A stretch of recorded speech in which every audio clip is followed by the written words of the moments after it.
नमस्कार, मी Kiran Palkar. Crime diary news channel मध्ये आपले स्वागत आहे.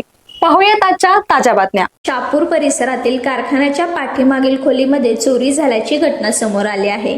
या प्रकरणी शहापूर पोलीस ठाण्यात गुन्हा दाखल करण्यात आला आहे. मिळालेल्या माहितीनुसार नितेश कुमार यादव वय वर्ष 32 हे शहापूर येथे खंजिरे इंडस्ट्रीमध्ये कामगार म्हणून काम करतात. दिनांक 10 ऑगस्ट रोजी रात्री 10 वाजल्यापासून 11 ऑगस्ट रोजी पहाटे 4 वाजेपर्यंतच्या कालावधीत कारखान्याच्या पाठीमागील बाजूस असलेले खोली क्रमांक 1 ते 4 मध्ये चोरी झाली. अज्ञात चोरट्याने खोलीचा दरवाजा उघडून आत प्रवेश केला आणि 3 मोबाईल फोन लंपास केले.